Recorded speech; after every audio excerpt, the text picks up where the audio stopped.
Whether or not you were surprised by Shelby Valley's magical run to the Class 2A state semifinals last season, or you expected it, one thing is for certain: the Wildcats were pretty good. Their 11 wins was the most in a single season in program history, not to mention they won their first ever district and region championships, with 19 of 22 starters returning. The question now is, what do they do for an encore, and how do they handle the increased level of expectations? The Wildcats are number 9 in our countdown. The Shelby Valley Wildcats ran through a magical season in 2014, winning the program's first district and regional championships, only to have it come to a crashing halt in the state semifinals against Newport Central Catholic. We gotta get faster, mainly. They were a lot quicker than us.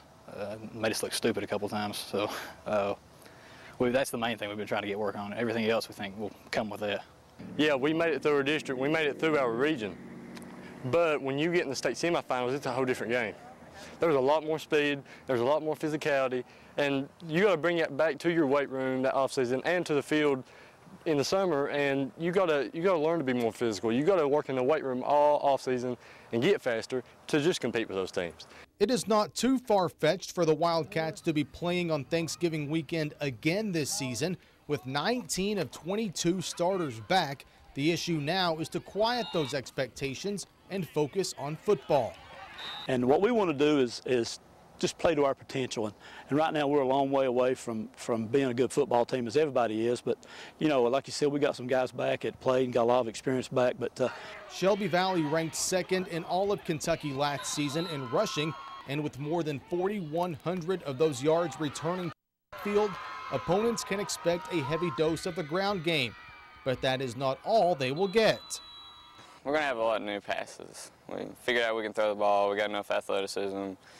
So I expect about 70-30 maybe on a good day. Our thing is we got to be able to be a little more balanced.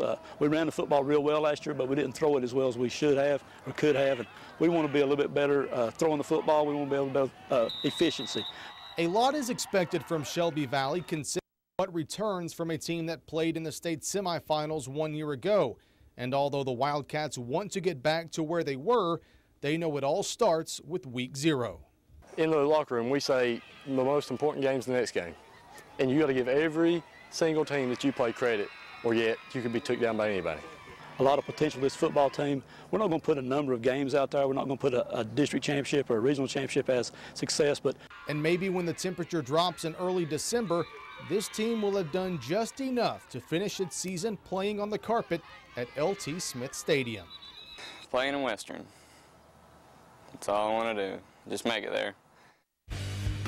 The Wildcats enter year number 2 under head coach Eric Ratliff. 11-3 1 year ago, a district championship, a region championship, and an appearance in the state semifinals. Shelby Valley opens the season on the road at Franklin County before taking on Pike County Central in the Pike County Bowl. 3 of the Wildcats' 5 district games will be at home this season, traveling only to Prestonsburg September 25th and East Ridge October 9th.